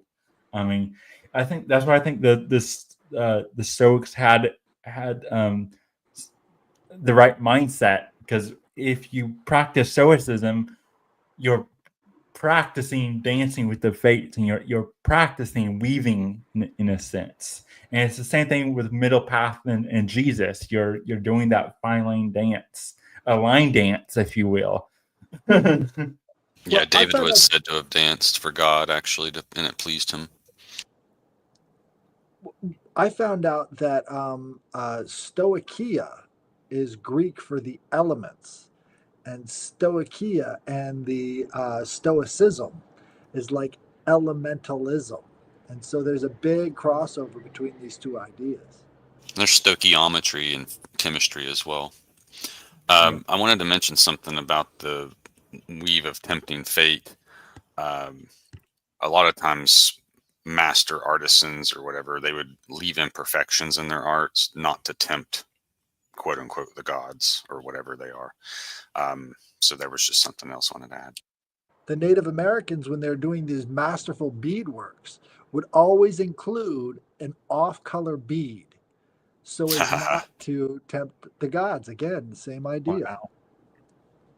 Yeah, I think there's also something to do with going back to the whole incubus, succubus, sultry aspect of the spider, and like the this whole kind of desire aspect of the spider. You don't tempt fate, and also one of man's greatest obstacles in life, one of his main trials in his hero journey oftentimes is temptation. So there's definitely a connection between your temperament and stoicism, and mastering your temperament, and temptation and tempting fate. There's this whole thread all the way through all those ideas. Right. Absolutely. I can see that. I see that going along with the lust card, the Thoth deck. To an extent. Yeah, I think it's brilliance that tell me be weary of women with spider tattoos. Yeah, I mean, I'm just man, but I got this one. If she's got a dagger or a spider, or a scorpion, just leave it alone. Don't do it. Yes, Scorpios that makes are me not to be think messed of. with. We're talking about the relation between scorpions also being arachnids, and you brought up that story about spiders taking frogs as their pets. That makes me think of the fable, The Frog and the Scorpion. And the whole lesson of be careful who you trust. Like, if you have to judge a book by its cover, because if a scorpion is coming up to you and saying, "Oh, I'm not going to sting you," it's still a scorpion. A spade is still a spade. Yeah. It's like Trump going on about his snake speech, telling everybody. Dude, I was just about to say that. Thank you. You're right. He's told us that story a lot, hadn't he? What's the snake speech? I want to hear it. Oh, please, Nick. He goes on about I think basically some old lady helps the snake, and then eventually it just bites her. She's like, "Why'd you do that?" And he's like, "Bitch, you knew I was a snake." He's got to tell his audience, fell for it again award. Well, that's part of the karmic implication with magic, right? Is that you got to tell them or whatever, and if they just go along with it, well, you're karmically released from that. Well, they love what he says, right? Bitch, you knew I was a snake. Yeah. Even with the spider that you mentioned, and then you mentioned the scorpion. There's just one weird thing that I did think of real quick is that the spider has 8 eyes, and it was something I didn't know about the scorpion until Headless mentioned it. The shell is basically one retina. So there is something even different with those two in eyesight. Well, you've also got the crab, the horseshoe crab, right? The entire membrane is like this eyeball, and the quote unquote eye stalks that they have, one of the most primitive forms of seeing, are underneath that shell. So the whole thing is sort of looking up, and it's one of the oldest animals there is. It's looking up with its entire shell. Yeah. Oh, One thing that I haven't mentioned, but I think you guys will like this. There is a movie called The Adjustment Bureau, which is based off of a Philip K. Dick short story called The Adjustment Team, and it's all about fate. Essentially, it's this this bureaucracy of essentially angels. You could refer to them as agents of fate who make sure everything goes as planned, and is this whole corporate, angelic, spiritual bureaucracy, and a man, uh, whole journey of trying to go against that and get what he wants, which in this case is like this manic pixie dream girl, um, moment where she was just supposed to ignite fire in him once and he was never supposed to see her again. But he's like, I gotta marry this girl. I gotta marry this girl. And the whole story behind it is that God has rewritten the script so many times that in previous iterations they was married, but he rewrote it to where they don't get married because he doesn't see the need for them to get married anymore, is what they allude to. There's not really a reason. It's just like, well, God just rewrote it. You guys aren't supposed to get married anymore. She's just ignite your fire and then disappear from your life. And he's like, no, I will marry this woman. And so he goes and goes up against these agents of fate. And the reason why he's able to is because they refer to it as there's also chance, and they have no domain over chance, which is just free will essentially. And so it's this whole like Romeo and Juliet kind of duality of two people from different worlds kind of colliding. And I think there was something very alchemical about Romeo and Juliet, and going back to the whole alchemical marriage. So I think that's another connection between the two, is this story that, because Philip K. Dick was a very mystical person. He had all kinds of crazy experiences and dreams and all kinds of different things. So I think my buddy told me he ingested high amounts of vitamin C on purpose to try and induce schizophrenia so that he could tap into the spirit realm more easily. Yeah. But in the movie you were describing reminds me of Dark City as well, because there's like these entities in there doing what they call cueing, where they change the environment and they would come in when people were asleep and put everything back the way it was or whatever, and they'd plant memories in people's heads. So like you're talking about the manic pixie dream girl thing, well, this guy in the movie had like this image of a beach vacation that he had never had, but they had put there, and so that was like his fire that kept him going. It was also everybody's fire. Truman Show Everybody wanted stuff to get to Shell Beach. Yeah. Hey, I'm glad you've seen it, man. Cool. Oh, Yeah, that reminds me really quick. I've talked about this with the Branch before. There was a movie called Paris, Texas. It's by a director named Wim Wenders.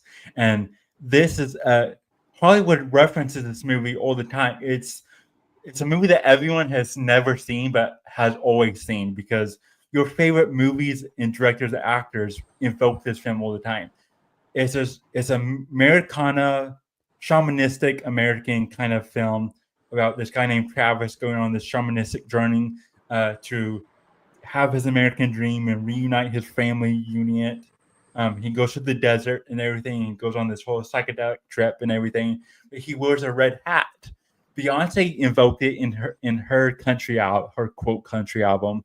Lana Del Rey has invoked it multiple times in music, in her song Paris, Texas. It was also Kurt Cobain's favorite film.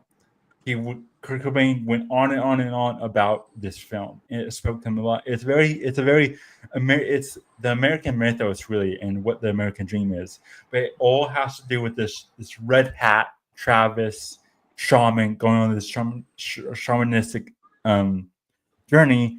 And MAGA hat has a deep connection throughout history. But another thing that they're kind of weaving into their symbolism is this film using the red hat shamans and this whole idea of American dream. Because what does MAGA stand for? Make American Great Again. This idea of the bringing back the American dream.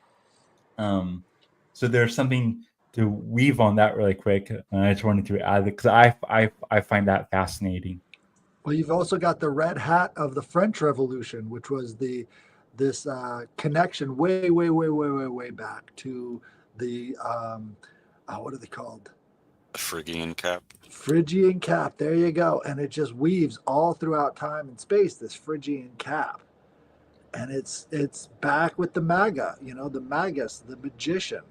And we're all putting on the magician's cap. There's something to that. And 2 presidential terms is how many years? 8 years. There it is Wow. again. Wow. Yep. One tempting fate. I'll say one more kind of short story here about tempting fate in America. There was a story I heard about George Washington that I find super interesting, and that he had essentially plot armor. He had spiritual armor, and there's this story of it. I guess it used to be in our history books, but they took it out because it's not in vogue to talk about this story anymore. And that is that George Washington, he had, he fought multiple battles before he became president. And later in his life, he had this Native American, I believe it was a chief, who came to him. He really wanted to meet him. He goes, "Sir George Washington, I'm on my deathbed, and I really wanted to meet you because I fought you in multiple battles, and I'm an expert marksman, and I hit you multiple times, and my men hit you multiple times, and you never took damage." And to the point where I told my men to stop wasting their ammunition on you because I believe that you are protected by the great force above for something greater in life. So it's this idea that when someone is destined for something, that they're going to have, I guess you can say, good luck, right? Because you have like luck as another opponent of fates and everything.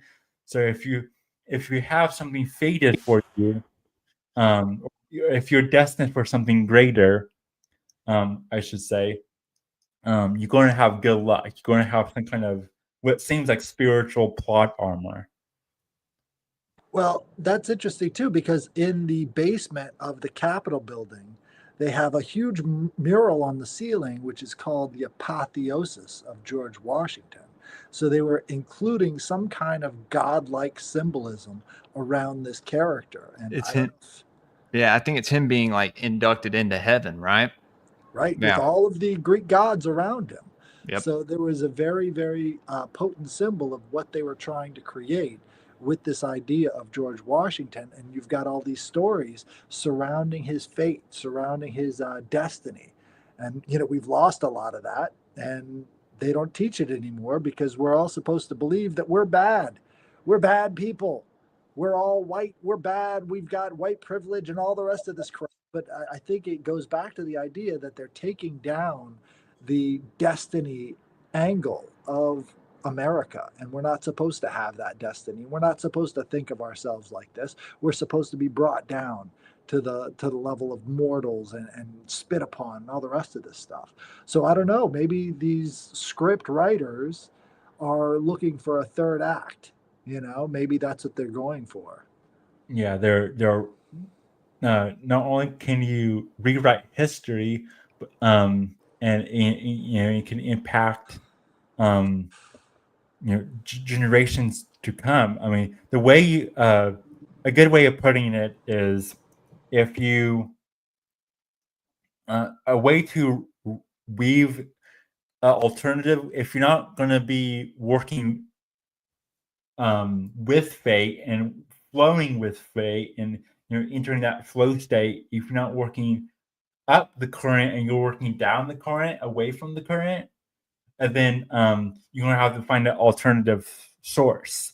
And usually, from what I think, that alternative source is, of course, rewriting history. Because if you rewrite history and then teach your version, your narrative to future generations, and then their whatever they do for their future is going to be in line to what the rewritten past that they rewrote.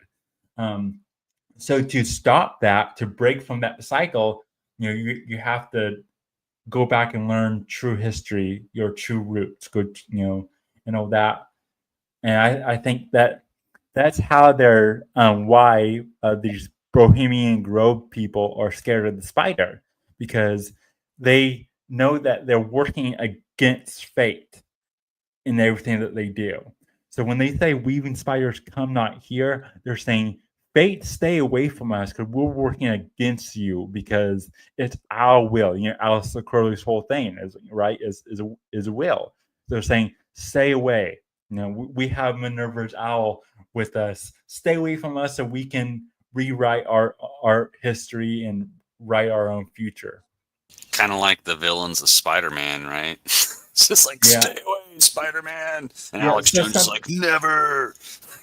Something, thank you for bringing that up. Something that I didn't bring up about Spider-Man is the movie Spider-Verse is different from the comics. The movie is cool, but they bring up way too much sci-fi kind of stuff and techie kind of transhumanist kind of side of things. The comics, it's all magical. In the comics of Spider-Verse, the villain isn't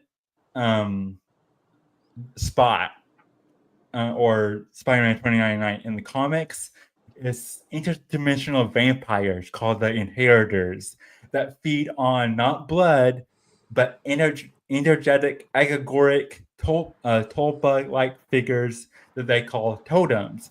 And they are feeding on the spider totem because the spider symbol in the Marvel Universe is like one of the largest symbols, right?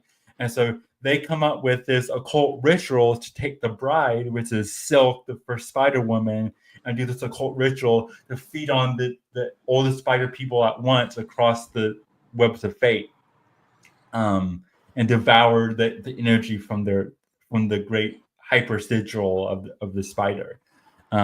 So there is something to that, especially going back to the whole Bohemian Grove and them working against fate sort of aspect. There is this kind of warning factions, it seems like. Right. They have to kind of destroy the past so that they can shape their future. And the whole Bohemian Grove people are like, well, if we destroy the past, we can keep fate away from us. But I don't think it's working anymore. And it's all sort of going down the tubes. So all of these different stories are basically having to die along with their system. So there's this huge sort of concerted effort to take everything down with them. And unfortunately, that includes us. So these stories that they're taking down are now, basically including them as well. So yeah. Well, you even see that in pop culture. Like, look how many times they're the most recent disaster was Snow White. I mean, I know that's not like a huge cultural thing, but it's the first animated movie, right? So it's like they want to attack all these stories and drag them down with them, I guess, right? Yeah. Well, thank you for bringing that up, Branch. Snow White, what I think is interesting with that is Snow White was released, this new iteration of Snow White was released on the alleged last day of the Kali Yuga. And so I joke that Snow White was going to end the Kali Yuga and bring in a new age. And of course, Kali is often depicted on a white horse, right? And what does Snow White ride? A white horse. What does George Washington ride? A white horse, exactly. And which is crazy because everyone's talking about this vibes shift in the zeitgeist since Trump won, and it's like where it's kind of the pendulum is swinging in the other way a little bit energetically, and it's what is it swinging away from? It seems like all this woke crap is coming out of vogue a little bit. And what is a good example of that woke garbage failing? Snow White is a good example of that, of all the wokeism failing. And so I think it's interesting that Snow White being released on the last day of the Kali Yuga, ending this whole woke era, right? And so I think what the vibe shift is we're entering this other age, this age of, I think, what Branch would talk about as like dark MAGA, of course, right? Which is its own thing, but we're going towards this dark MAGA thing, but we're going away from this woke thing. And so I think Snow White was like this last kind of symbol of this death throw of the woke age.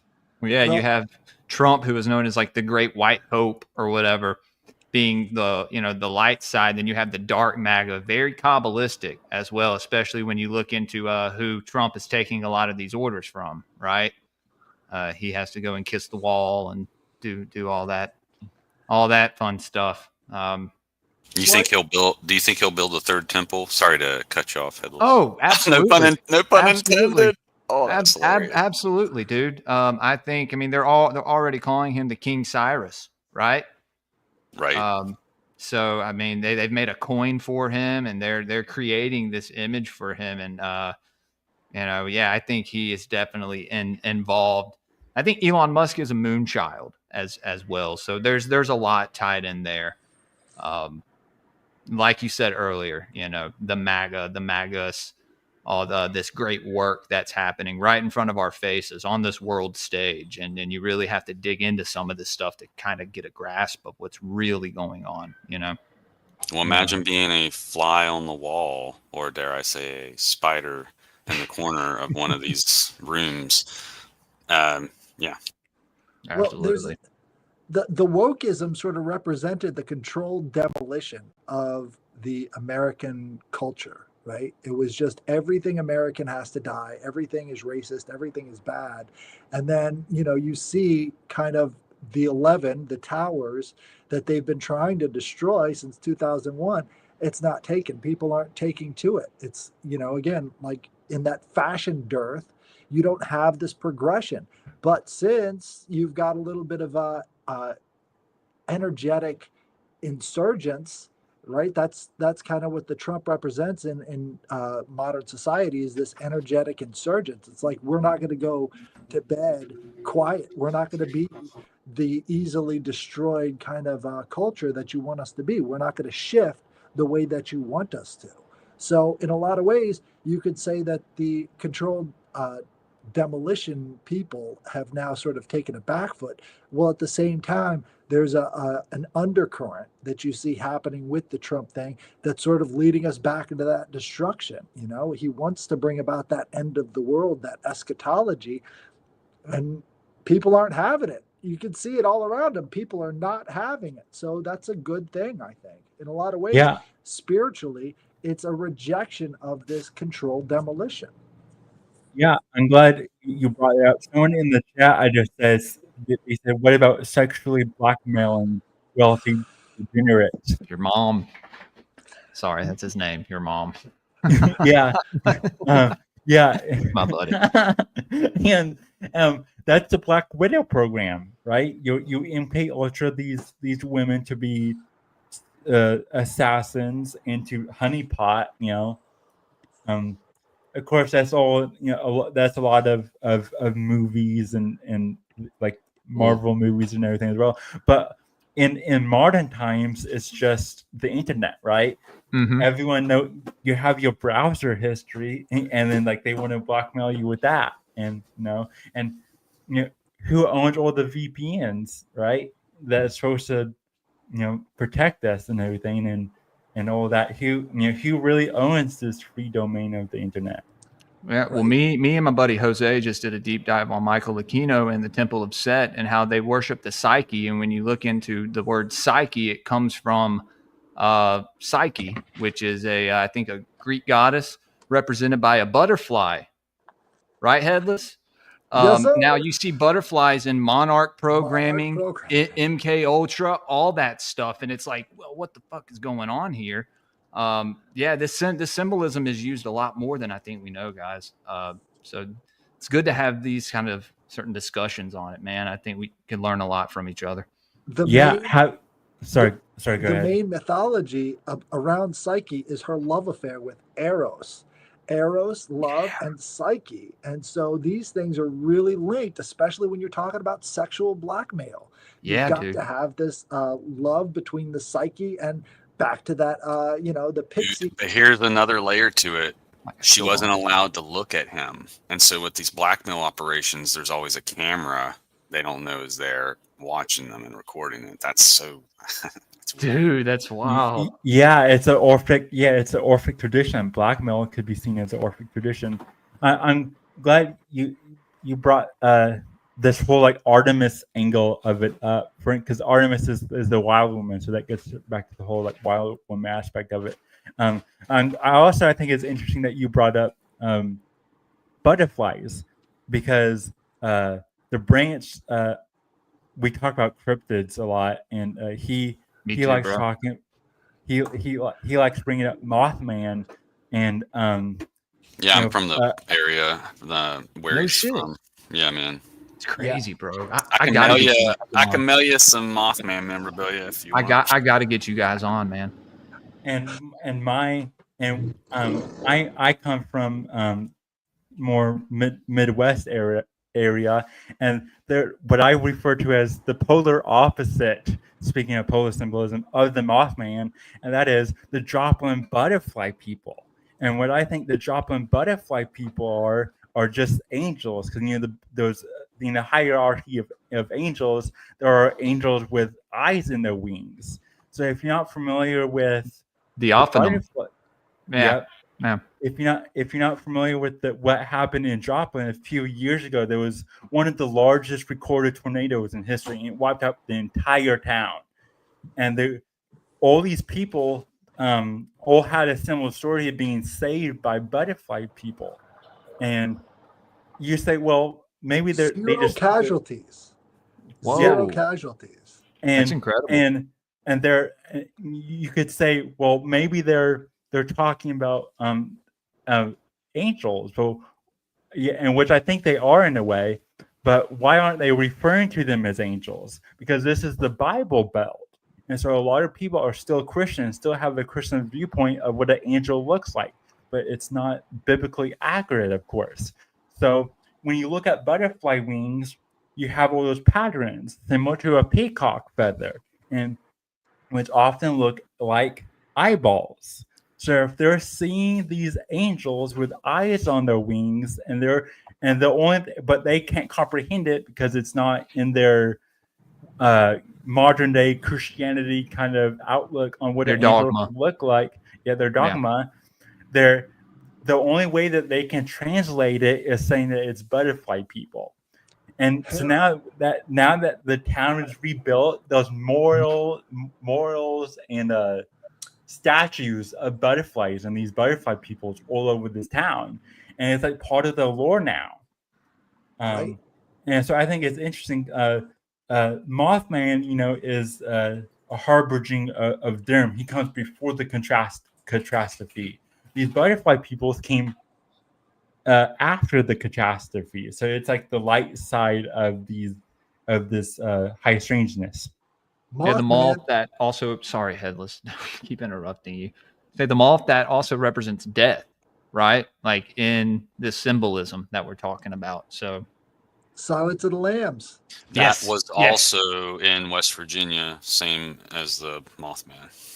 Right. So the Mothman is linked to the idea of its destruction, right? So the web of destruction, it's led right to that web of destruction.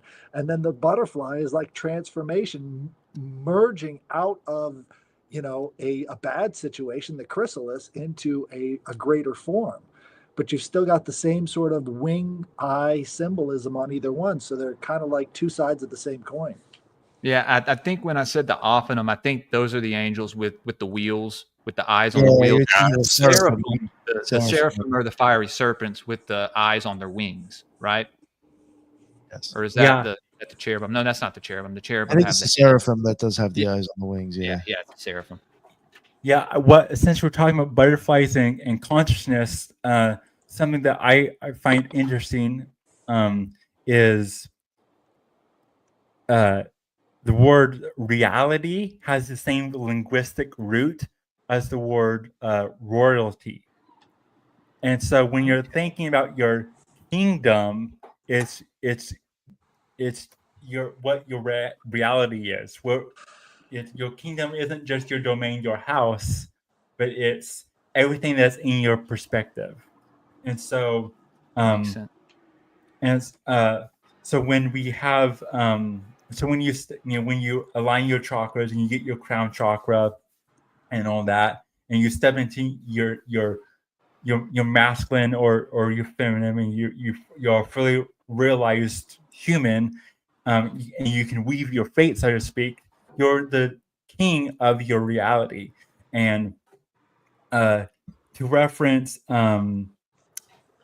Lion King, which is of course is just adapted from Hamlet, which Hamlet is adapted from the Viking tale of Amleth. So which is interesting that this story has gone on throughout time from the Vikings to Shakespeare to now Disney. But there was a moment in Disney's version of this tale in the Lion King where Simba is on Pride Rock with Mufasa, and they're overlooking their kingdom. And Mufasa says, "Everything that's in the light is ours, and everything that's in the darkness is not." And that speaks to the magical word of no, right? Saying no, I'm not welcoming this into my kingdom. I'm not welcoming this into my own reality. And if you can do that, then you're the head, you're the king, and that's where you get this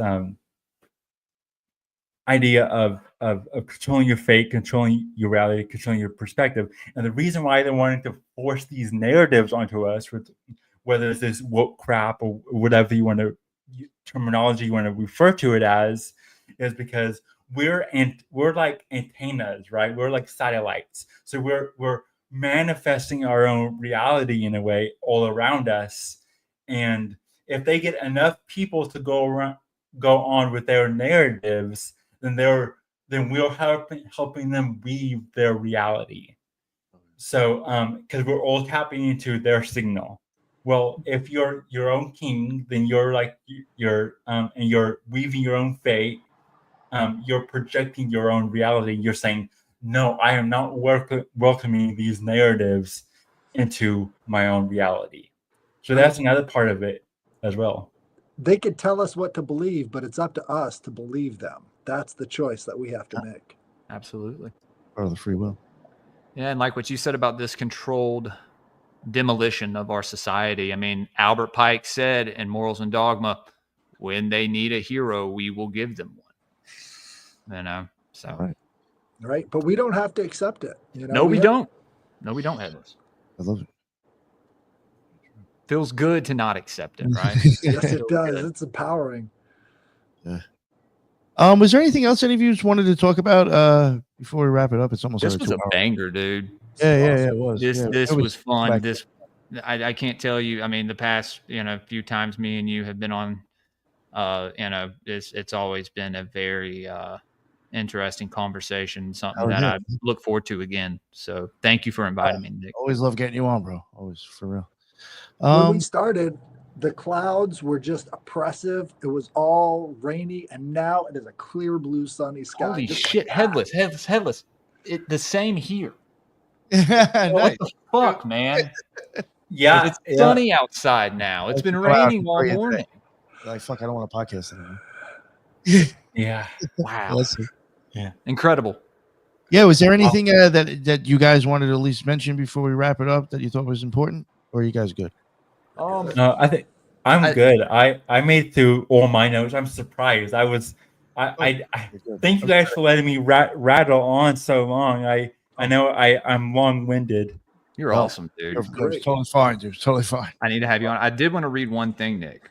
Go for it. Go for The magicians of the Middle Ages surrounded themselves with such creatures as bats, spiders, cats, snakes, and monkeys because they were able to appropriate the life forces of these species and use them to the attainment of their own ends. Some ancient schools of wisdom taught that all poisonous insects and reptiles are germinated out of the evil nature of man, and that when intelligent human beings no longer breed hate in their own souls, there will be no more ferocious animals, loathsome diseases, or poisonous plants and insects. So I thought that was a little something to end it off with. Can you Maybe. kind of add to that a little bit, unless you were going to say something? Heather. No. Feel free. This book called The Golden Ass, it's often overlooked. It's from 2nd century AD. It Still is a gonna buy it. novel by Apuleius, and in there he's got like 36 pages of the myth of Psyche and Eros. So if you really want to get to know their perspective on this whole thing and see the symbolism, it's in this book, The Golden I'm about to Ass. buy it, Headless. I know I said it last time, but I'm buying it this time. Dude. I'm buying it this time. Sorry, he did mention it last time you were on, right? Yeah. Yeah, No. that's like that. Yeah, I was like, I think he's mentioned that last time. That's funny. Sorry, Thank you. Branch. Yeah. What were you going to say, brother? Well, I actually don't remember, but what I was going to say, if I didn't. But one thing I can say though is spiders can be good to add to your gardens and such because I try to practice integrated pest management. So using wasps, praying mantis, spiders, they do have a niche. Same with snakes. So, I totally understand not letting poisonous snakes or spiders or whatever be around, but like they do have a niche purpose. So if you're seeing spiders around your house, I saw some people in the chat asking like, well, what does this mean? Well, if you have spiders, you have bugs because they're not going to stick around if there's no bugs. Right. So, Nothing to eat, right?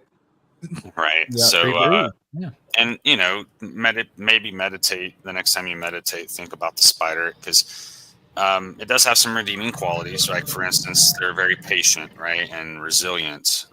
All animals live outside, and endure the elements the way they do. So, every animal's got something we can learn from it, and I find that the Twilight language, like the Bible and a lot of other books use, there's a lot of animals and trees and things like that in them. So if we take time to outside the text to study up on the ecology of the creature, or the horticulture of the plant, we can oftentimes gain a lot of insight. So I would just like to encourage folks to remember the spider isn't all bad, because if it weren't for spiders, we'd be overrun with bugs for sure. And I'm sure we can all agree that we hate bugs more than spiders. You're right. I think that has to do with the duality of all these creatures, right? Right. As well as the intention of, your relationship with these spiders. Like, are they guarding your house from other bugs that could get in there and, tear shit up, or, more dangerous spiders? I don't know.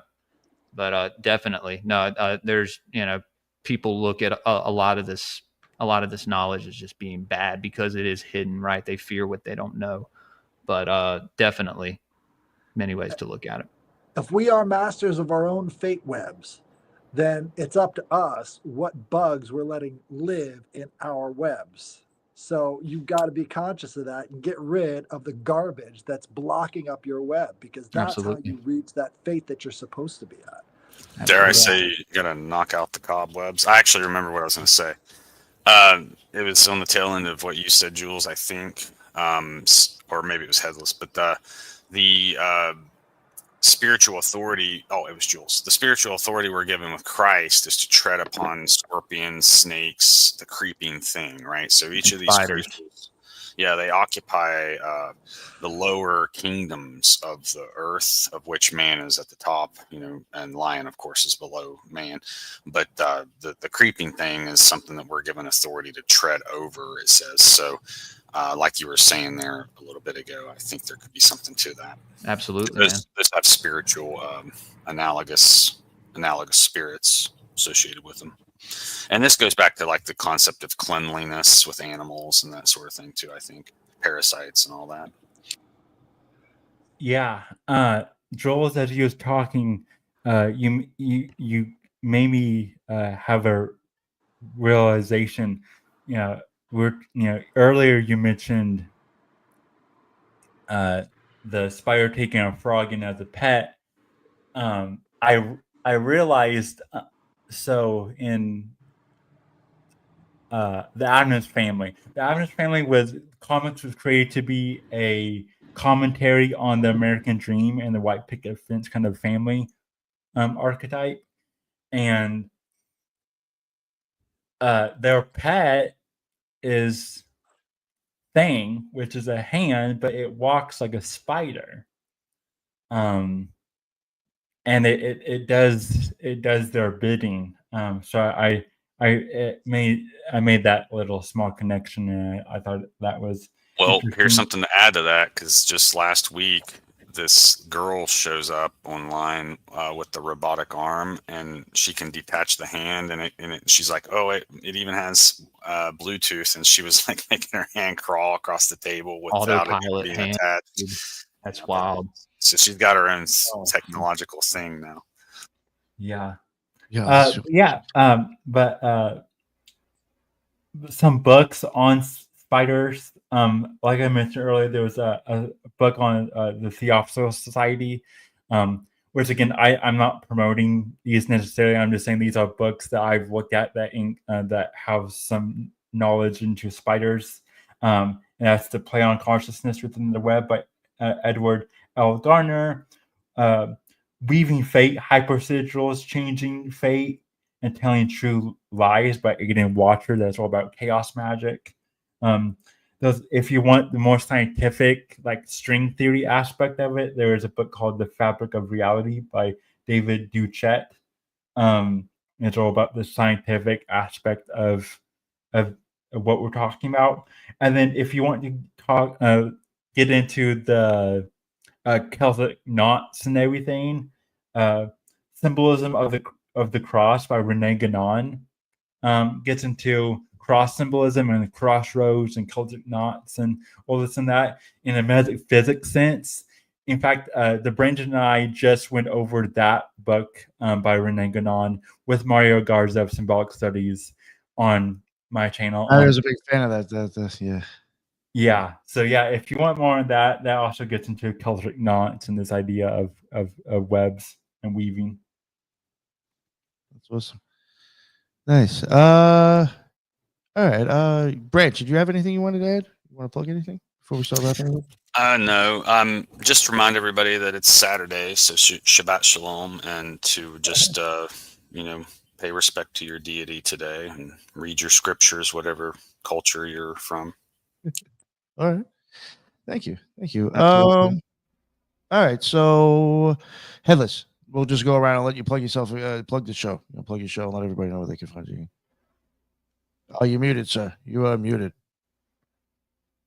Again, Headless. I'm the Headless Giant, and you can find me on YouTube and X, and you can find me Friday nights doing the Future is Ancient Spaces with my co-host, Art Autonomy. She's got a space coming up tonight, so if you want to check me out on X, you can see me in that space as well. I'll swing through. Head over. And Jules, please let everybody know what is up with you, sir. Guys, Great Build Pod on X. Maybe 20 more followers till I'm at 1,000. So let's help get me there. Go over there. Give them some more followers. Graypilled_podcast on Instagram whenever I post over there. Rumble, YouTube, Spotify, Apple Podcast, Patreon. I'm trying to push the Patreon. Got a few tiers on there. Also, 1 out of 4 designs of my stickers just came in. So y'all will be getting a sticker pack here soon on my Patreon people or locals, depending on where you want to sign up. Yeah, guys, I'm doing a show tomorrow night with John Lee Chowbeck, I think, later tomorrow night. Still haven't confirmed it yet. We're reviewing Crowley's Liber Oz. Oh, nice. Just doing a read-through of it and kind of our interpretation of it. So, y'all look out for that. Got a bunch of shows coming up. Bunch of good stuff over on Grey Pill to everybody. So, thank you again, Nick, for having me on, brother. Hell yeah, of course. Thank you. And Branch, and I guess Chris, I mean, I don't know if you guys have separate things to plug separately besides the channel KOK, but I guess we'll go with you, Branch, first. Well, I do have a link tree, so I'll provide that to you. So if Oh yeah, anybody, please. Yeah, I'll add that after the show if you like me. yeah, and I can include that. So that's I'm trying to. I guess what I'll end up having to do is probably create a channel and just mirror all the content on it. But for now, that's what I got, and it'll have to do. But there's like 30 different collaborations on there. I tried to include a link to every person I've collaborated with on there so that you can find their stuff, and then there might be multiple other videos I've done with them. But I'm just trying to keep it organized because I never really I just kind of do this stuff for fun, but I guess after a few years, it's starting to get kind of Oh, yeah. cluttered. So I gotta start organizing it, lest I lose track of it. But yeah, if you want to find me on Twitter, I'm on there as William Birkin. If you want to find me on Instagram, I'm Apocalyptic Aesthetic with 2 P's, as in the phone app. So you can hit me up on there and chat or invite me to collab or whatever. Sure, for sure. Yeah, it's pretty interesting. Like Robbie Marks, he's on Nicole Reject. He doesn't have his own podcast, but he has a show that's over like 100 episodes of him being on other shows. So I get what you're saying, and yeah, that's interesting. Good for you. Thank you. And Chris, go ahead, sir, please. Yeah, you can follow me on Instagram at King of Cups, Cups with a K, TV, and then on X it's channel KOK TV, and then my YouTube channel is channel KOK, and the Branch is kind of my pseudo co-host. He's on the majority of my my episodes. Coming up, we have a new series we are going to be launching called Archetypes, where we every episode we're going to be going over a different archetype. The first one up is the Messiah archetype, with the hero, of course, and of course we'll get to talking about other ones like Manic Pixie Dream Girls and Dark Mothers and stuff like that. But we're going to start at the beginning, one archetype at a time. So we got that coming up. We have our pop culture political show, the King of Branch show, where the Branch does Dark MAGA updates. And then I have a film review series called Kingdom Reviews that I do as well. So we have a bunch of stuff on the books. And then last night, like I said, I just released my Severance video with Raised by Giants, and that was a really fun discussion. Severance is such an interesting show to talk about, and it was fun having Ryder on and talking about it. So you can go check that out. Channel KOK. Thanks for having us on, Nick, and I'm glad to meet you guys. Oh yeah, no, it was my pleasure, man. That was a great present. Great talk. Great talk. I'm glad to have you back on again. Yeah, and thank you everybody in the chat. There was a lot of people in the chat, even in the other chats over on Jules' side. And I don't know, Headless, were you streaming out too? I was pretty sure there was probably people on your end as well commenting. Thank you everybody who jumped in and had something to say. I appreciate it, and that's why we went live. And that is the end of another Occult Rejects. And until the next one, everybody be well. Later.